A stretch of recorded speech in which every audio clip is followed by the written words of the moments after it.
Welcome to Warblog. Today I'm going to look at this. I thought I'd just done that. It doesn't matter. Voznesensk counterattack. I'm all a bit rushed really, so I haven't really sort of put a lot of thought into it. I mean, I put sort of as much as I think that it will get me sort of up and running, so to speak. Basically, they were up against, the Russians were up against Mykolaiv and sort of threatening it. And I'm pretty sure they're still doing that now. And they were up to this place, Voznesensk. And then apparently they've been sort of beaten back. And I was thinking, how? I doubt that this was sort of like, an infantry charge, out of the trenches, and the Russians ran away.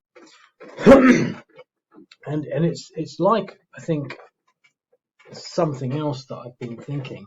Sorry, I'm fidgeting. I can't get comfortable.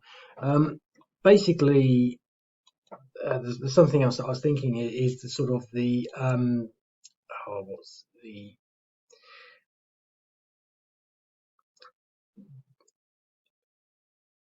I don't know what it's called now. And basically, during the Second World War, at the start of the Second World War, the sort of the firepower was rated at a certain level. I can't remember what it's called. It's just a sort of very simple name for the amount of damage that you can do in any sort of given instance. And then towards the end of the Second World War, for example, I think in the beginning of the Second World War, you'd have to fire at a tank 20 times to hit it once. Towards the end of the Second World War, you only had to fire at it twice.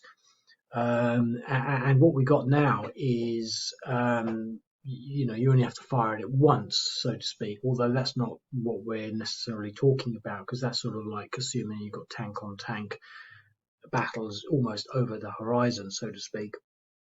But the general gist of it is that what we've got today is not quite as we had in the Second World War, where you could actually form a line of infantry behind, say, a defensive feature like a river line or a field line.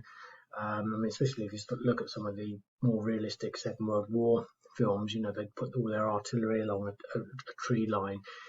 With what we've got at the moment, the firepower is so intense that basically anything that gets targeted is likely to be seriously damaged.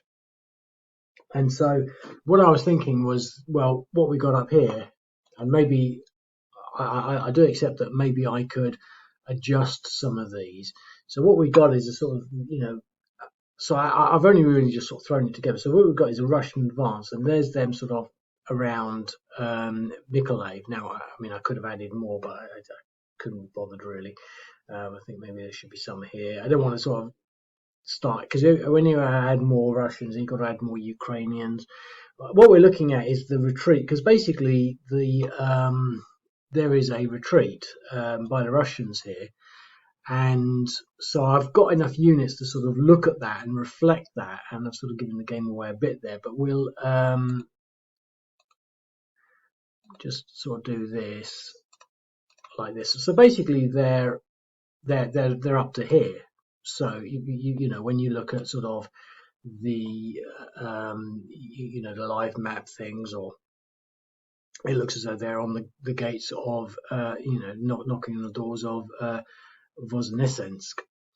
But they've actually been pushed back now, sort of back to here, according to the map. So they've fallen sort of all this way, including what it would look like from Mykolaiv.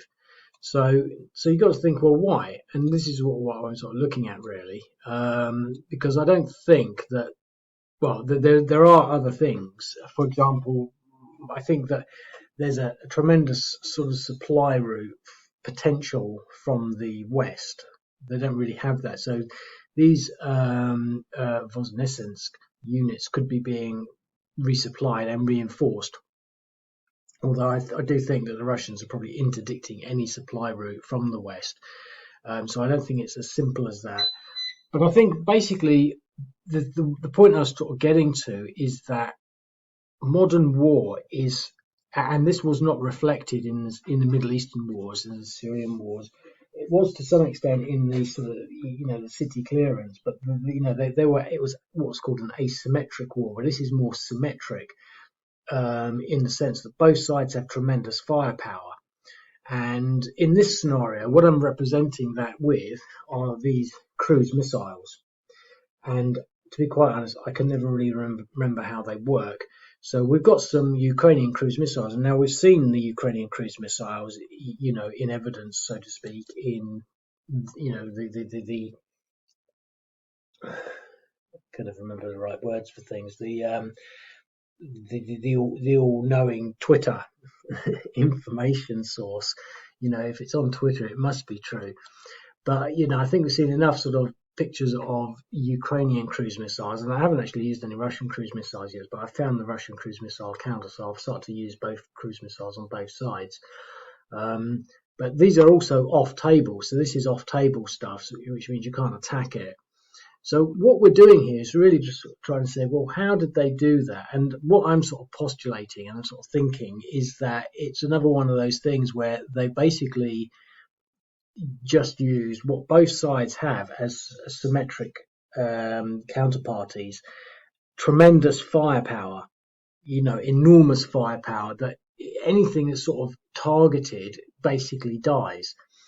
But the thing is, you obviously don't have enough to target everything, but you choose your advances, you choose your counterattacks, and you choose your battles, so to speak.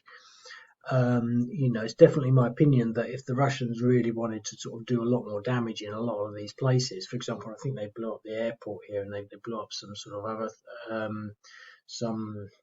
military camps, killing sort of 100 or 200 Ukrainian soldiers even before they even got out of Ilov or whatever that place is.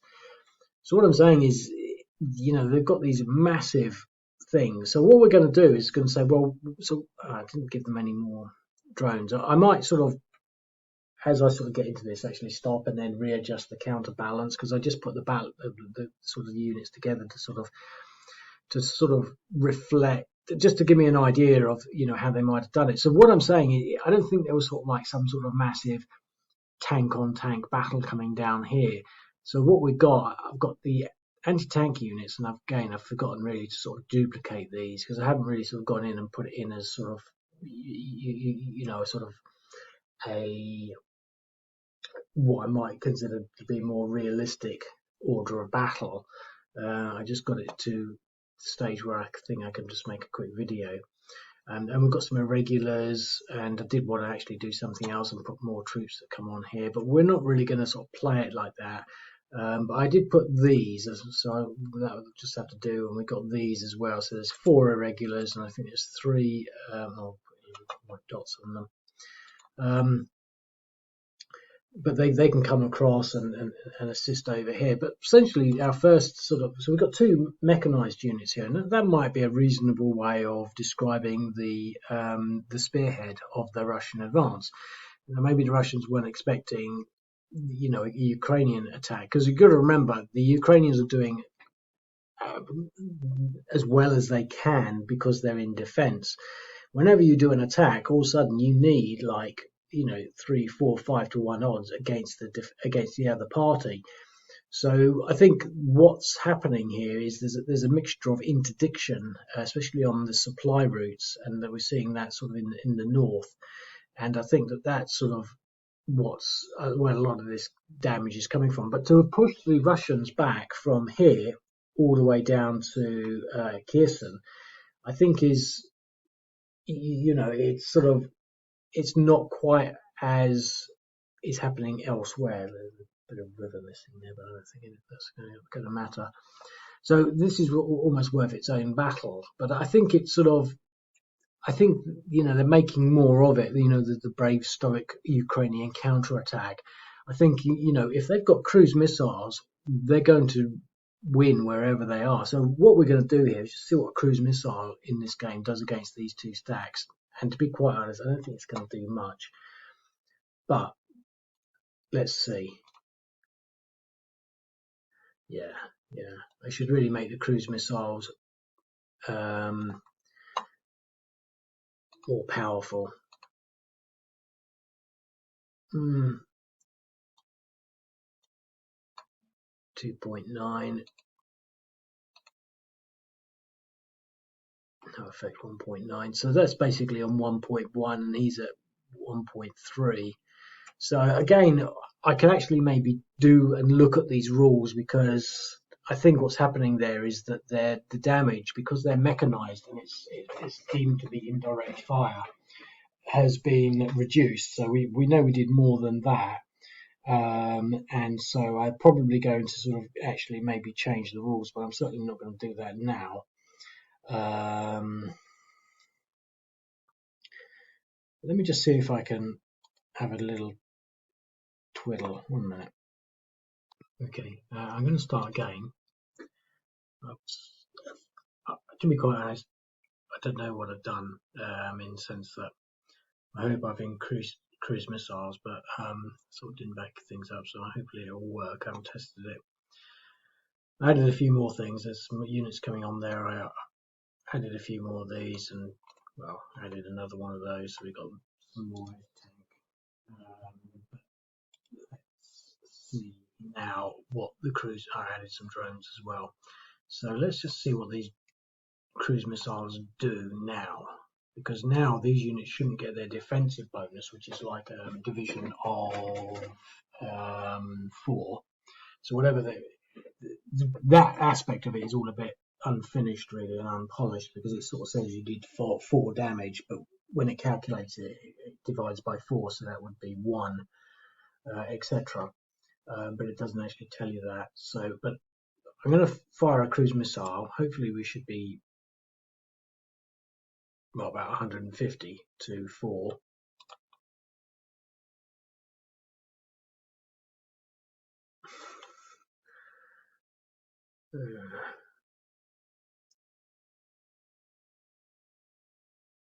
That's right. I sort of know what's happened there. It's done this, but it's multiplied the damage, and I can't see it. So if that was 1.2, basically it would have multiplied the damage by 10. So that would have been 12. So obviously with a rail check straight off, and that would have been 17. So that is sort of what I'm trying to get to. If you use a cruise missile, you just destroy everything. Now, I'm not sure whether that's quite perfect or as I sort of want it. And there could be some sort of other things in place there. Let's do it again anyway, just to sort of see what the sort of the variation on it all is, because I can actually use my other screen, reduce that, maybe multiply the damage by 5, because the numbers are the same. So there's that. So let's use a cruise missile on it.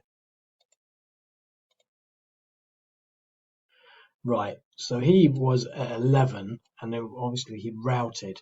So what I'm actually going to do is I'm going to multiply it by 5. I'm going to multiply the damage by 5, because this is sort of cruise missile rules. And remember, it's not doing the odds, so it's not polished at all, but it is actually happening. This is why they've done what they've done, really, in that sense.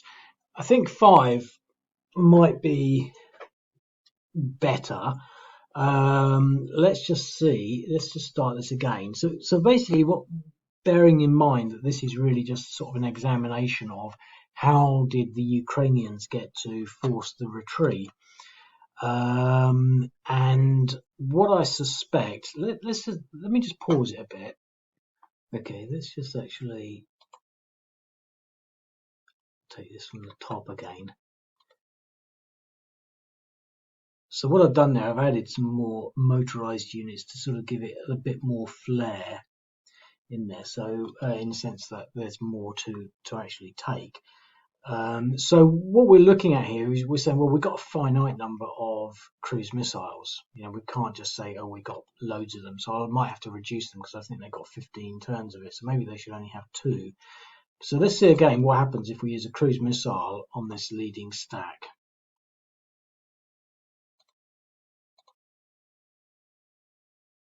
Okay, so if it was 5, this one should be at 10.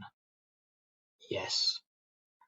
And if it was times 5, this would be at 1.5. Yeah. So we did well there in the sense that it didn't route it, so we can see what's happening. And again, just to reiterate, it's obviously not polished because the odds are different. It's just multiplying the damage by 5 now. So if we get a 2, which is a fairly reasonable roll, because it's a cruise missile, we're saying it's 5 times the damage. You know, that's the model, that's the nature, and regardless of whether that's sort of, you say, oh, that makes sense or not, you know, this unit got away quite lightly. It's quite interesting how that variance happens, and this unit was basically decimated. So these cruise missiles are really powerful, and they're being worked on both sides. The big difference is that the Ukraine forces are generally entrenched and hidden, and the Russian ones are generally being targeted, you know, in convoy on the road. So they're being hammered a little more. But we're going to put another cruise missile onto this leading stack.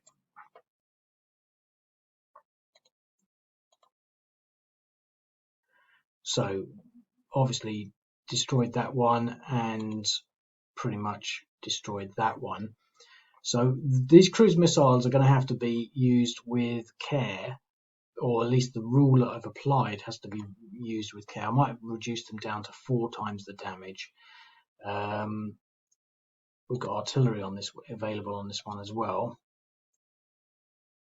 Okay, so 4 times the damage would be 4.8, 5.6. Oh no, is it 5, isn't it? 5, so that'd be 5 and then 0.4 of 5. We're at 7 and no effect. 5 times 1.4 equals 7.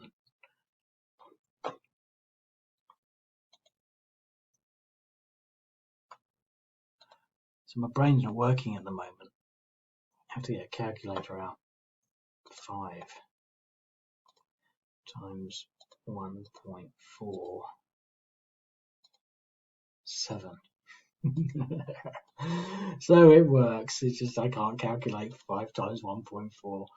So we've used our cruise missiles, and so I'm still trying to balance that out because there are other games where we've got other cruise missiles. So I'll have to be very sparing with the cruise missiles or the missile systems. But basically what we've just done there now, we've just decimated all of this. Now it's interesting because they're still there. But now what we can do, probably with our militia units and our drones, we can just follow on with this with our drones. And there's no Russian air defense in there because they weren't really expecting a counterattack. Maybe they should have put something in there, but they've routed that. We've got another unit left in there. Let's see what we can do there. 1.6. Let's use our other drone on that as well.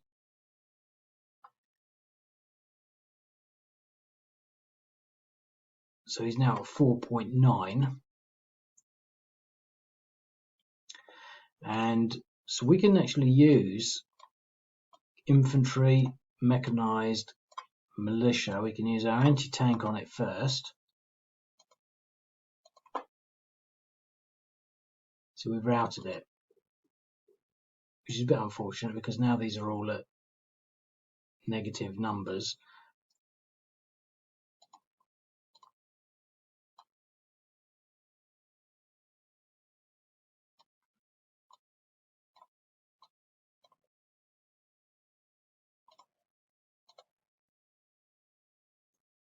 We've routed that as well.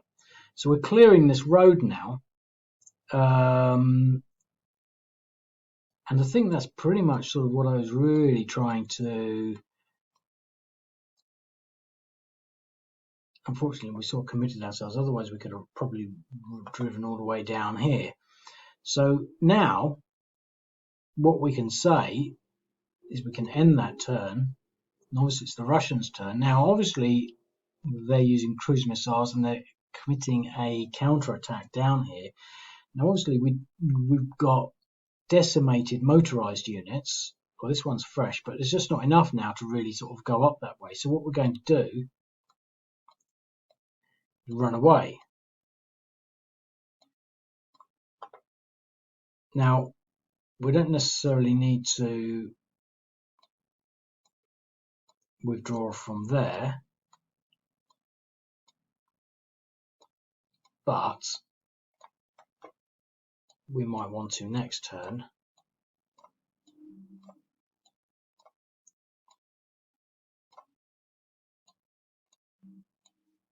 Let's use them to slow the Ukrainian advance down, defending in Nova Odessa.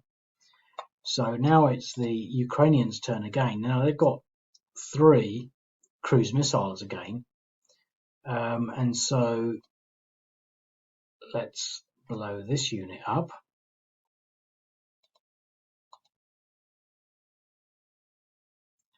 So he obviously routed on that.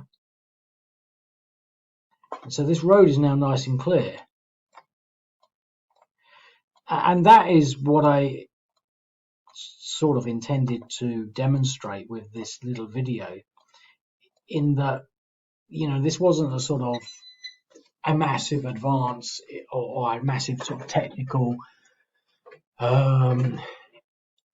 outflanking maneuver, catching the Russians. This is basically, both sides have massive firepower. The Ukrainians still have access to it for 2 reasons. Multiple reasons really, but they've got their western supply routes still open, although they might be being interdicted. But plus, they're also getting support from other countries. I mean, I don't really know in what capacity, but I'm pretty sure that the US are giving the Ukrainians something, and the NATO forces are giving the Ukrainians something, and everyone is giving the Ukrainians something. How they're justifying that internally, for example, is it just defence? Is it air defence? Is it man pads? Is it anti-tank? And or this advance, this counterattack from Voznesensk. What I'm sort of inferring or what I think happened was that, I mean, obviously they've pooled their high-powered firepower from within the west of Ukraine to that location to provide that sort of delivery, which essentially just freed up the road. Obviously, this is just a simulation and it's just sort of guesswork, really. I mean, I think that the days of sort of, noble counterattacks and advances, it's the one reason that the Russians aren't necessarily advancing directly into the cities, although it's slightly different. The firepower that they're receiving is just too great. It must be pretty tough being a soldier, not thinking that, it's a case of, well, if I take cover here, if I dig a trench there. I mean, if they target you with something, you're likely to be sort of, well, in little pieces. But whatever they targeted you with could very well have left a 10 or 20 foot deep crater. I mean, we're seeing these craters all over the place. I mean, there's smaller ordnance like mortar shells and things that are causing certain amounts of damage. But if you want to actually clear the road, you're going to use one of these devices that is going to leave a 20-foot crater. I mean, some of them are probably even bigger than that. And there's no amount of good soldiery that's going to, you can't dig yourself sort of, something that's going to protect yourself from that. I mean, in the Second World War, you could probably, as long as you sought a bit of low ground, maybe sort of dug yourself a bit of a a bit of a hole to hide in. The shrapnel would just pass straight over you. I mean, unless it was a direct hit, you'd be okay. But that's not happening. I mean, these cruise missiles are coming in, and I think this is why you're seeing large groupings of Russian units on the side of the road, because they've come in and that they might hit a tank and they take out the tank in front of it and the tank behind it. And they also take out any soft skin vehicles within a sort of like a 50-foot radius, etc., etc. And I think that's what we demonstrated there.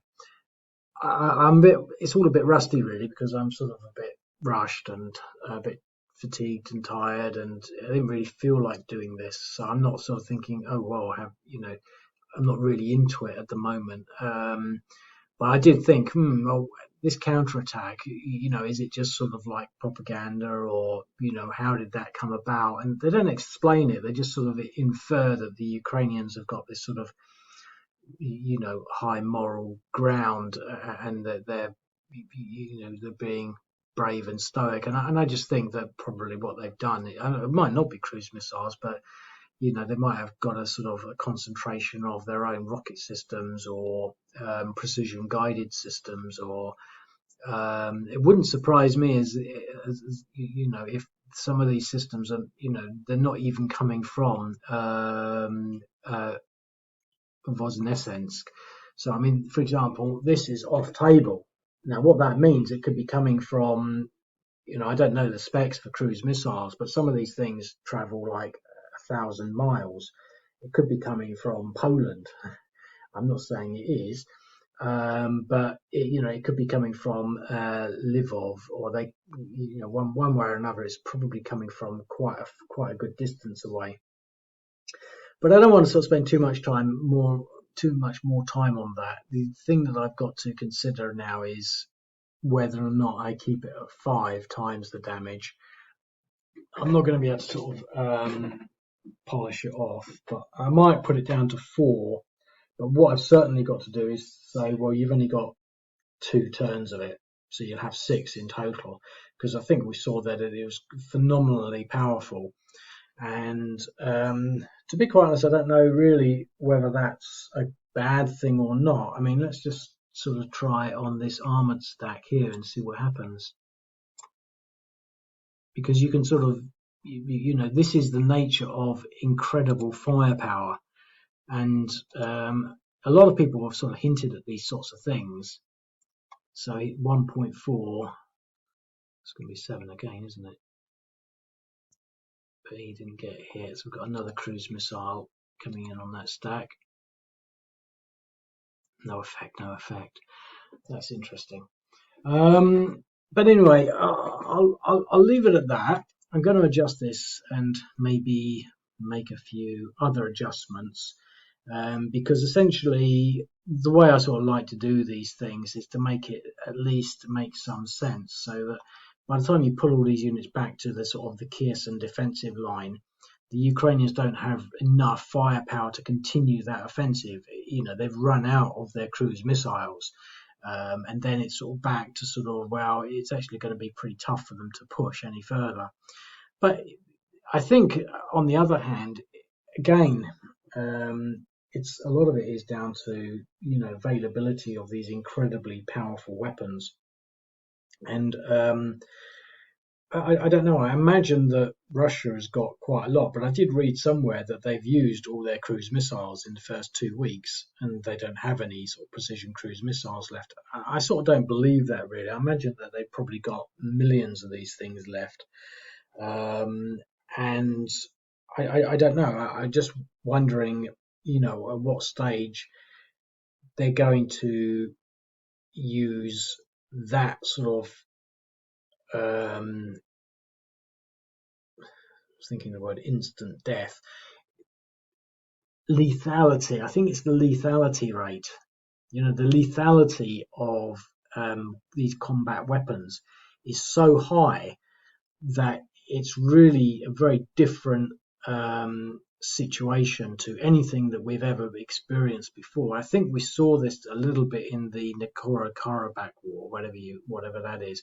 But we weren't seeing it really in the in the the Middle Eastern wars because it was asymmetric, and they didn't really have to sort of do things like that. But here, they're not going to make any ground, and so how they did it. But I'm just sort of, to be quite honest, I'm just guessing. To be quite really, we don't really know how they did it. But they must have done something. I mean, you don't just sort of do an infantry charge because there's only 10 of you left and push back the entire advance. So, but it might have been they did it all with, drones, because I know that the Americans are giving the Ukrainians drones. I did actually give the Russians some particular drones. They're suicide drones, but the Americans are also. But basically, I think they were saying that Biden was considering giving these suicide drones. He hadn't made the decision yet. But we're living in a world now where these things are really quite powerful. I saw the Russian one sort of demonstrated on an airbase in a video, sort of like on YouTube, and they're a bit like sort of mobile grad rocket systems, in the sense that the target, because there were 6 of them, they all went in and basically just blew an entire sort of location, up into pieces. So maybe they've been given lots of these loitering drones, and that was how they did it. Maybe the Russians felt that there was a concentration of firepower coming in that area and retreated back to Kherson, where they've got more ample air defense systems. But I'm not so sure that. Well, to start with, I don't believe anything we're hearing on Twitter, to be quite honest.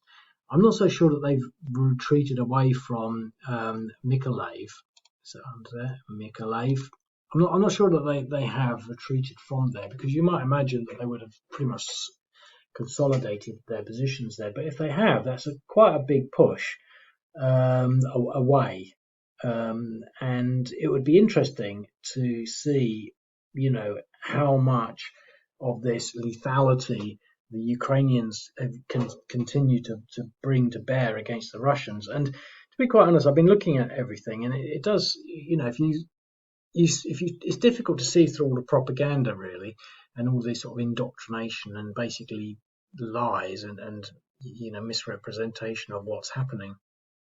But I think the general consensus is that the Russians have been seriously slowed down. It seems that wherever you look, there's that sort of assumption. And to be quite honest, I sort of think, well, there's probably a lot of ground in that, because when you looked at the Gulf War, the 2 US invasions of Iraq, they didn't seem to lose anything. There were no pictures of sort of like long convoys of US armor destroyed. These tanks are not cheap to make, and they're losing a lot of them. They're losing a lot of the rocket launchers. They're losing a lot of vehicles, and I'm beginning to sort of wonder whether or not it's more than they expected. Now, I think there is a big difference, but I was trying to calculate the difference. What was the difference between Gulf Storm and Desert Shield? In the sense that the Iraqis had surface-to-air missiles, but their surface-to-air missiles, I think, were fairly outdated, and they didn't have them in any massive volume. The Iraqis didn't have sort of the same sort of lethality that the Ukrainian army has been provided and equipped with over the last sort of 5 years. Because I think that whatever you think, this was not a surprise invasion. The Ukrainians were absolutely prepared for it. They were training their civilians for it. They were well entrenched, so they had everything that they could have possibly mustered in that space, given any degree of competence, to maximize their defensive capabilities. So they probably had stacks and stacks of sort of man-pads and anti-tank systems, and and I'm just wondering, really, have the Russians really failed in in sort of doing what they thought they wanted to do? I mean, did they think that it was going to be a sort of a similar sort of situation to Iraq, where they could just basically, after 2 or 3 days, just storm through? Because they pass through all the major cities, but they don't seem to be passing through. They seem to have been stalled I think that's the general consensus. I can't really make head nor tail of it. You hear it so much that you sort of think, well, because I've read in some cases they're sort of digging in around Kiev and all these, and you know wherever these other places are. I can't remember any of the names. Um, uh, Kharkiv, I think, is another one. And you sort of think, well, I mean, how much damage? What did they expect? And in all reality, have the Ukrainians sort of, seriously sort of held their ground in any great extent? I don't think that they necessarily have. I think that Russia has enough experience within the Middle East with regards to sort of, trying to take out, say, Aleppo. I mean, all they did there was provide the air power and I think intelligence services for the for the Syrian army. Um, and but I think well, what did they expect? And they must have expected some resistance. Did they actually expect it to capitulate straight away? Did they expect it to be a bit like Aleppo, heavily defended? Um, they also have a lot of experience with Grozny. It's not as though they've been surprised by anything. So, given that Grozny took 6 weeks to take, in what capacity did they sort of bear that in mind? I mean, Grozny was, the tanks were being blown up left, right, and centre, so they're not really going into Kiev. Um, but certain things are different. I don't think it was really a symmetric war, and we're dealing with lots of new things, lots of new sort of toys, drones, aerial surveillance, very long range precision missiles. Um, and so I don't know. But here we have a Ukrainian counterattack that, to all intents and purposes, has been successful. And I'd be interested to know, not that I'm particularly interested in the sense that I've sort of I've been so preoccupied with other things. I keep trying to sort of look at the news and try and make head nor tail of it, and everything seems to be, oh, nothing's happening. But Southfront has some little pretty good videos saying what's happening, but they're also bitty. It's quite hard to sort of interpret any of them into videos, but they are good ones in the sense that they say, the DPR forces took this town, and this town, and I can find those towns on the map and do them, but it all takes so long. But there's no sort of, the dynamic element of everything seems to have vanished. So there's no sort of rush for this town or rush for that town. They're not going for Odessa. They've not taken Voznesensk. A lot of these other more internal towns. They've seen there's no sort of dynamic element to it. And it's quite hard to sort of create a scenario when you're not really sure what's happening. The only thing I am sort of sure of is that there's more happening than we're being made aware of. They're not reporting on all the little advances, and the thing is, these advances are sort of quite significant. They're sort of saying, oh well, they advanced 10 miles into Ukrainian sort of territory, but that's 10 miles. That's quite a lot. And we're dealing with a country that's like 2,000 miles across. So it's going to take a long time. And then they've got to sort of organize and do these things. And I just think that, there is probably a little more, in a sort of dynamic sense, but I haven't been picking up on it. And it's sort of, well, what should I do? But this seems quite a specific counterattack. I've read other counterattacks. They're doing counterattacks here. There was an operation near Kiev where the Russian paratroopers landed on the other side of the river and managed to take a strategic point, but I just didn't get my head around sort of finding where that was specifically. They're also attacking air bases with their helicopters and seemingly doing quite well. But here we have this, and so, I mean, quite often I do the scenarios and then I have a quick look on Twitter, which I'm getting quite bored with Twitter because it's just sort of indoctrination, really. I mean, they've got lots of things now about you think you're immune to propaganda. It's like, where's all this coming from? I mean, it's definitely being sourced by some sort of. I think that basically Twitter is a wholly curated system. They can have complete control over what actually is being broadcast. I mean, I've been doing Warblog for so many years now that you might have thought that one of my tweets, because of using all this sort of like the the keywords and my website using the keywords, once it's at some point I'd get something that there's more than sort of like 10 views, sort of like, but these things, oh, so you'll think you're immune to propaganda, and it's just like, that's not human nature. There's nothing that is believable. And I think the thing that's striking me about what we're seeing here is they definitely have the capability to suppress voices, and they're doing that.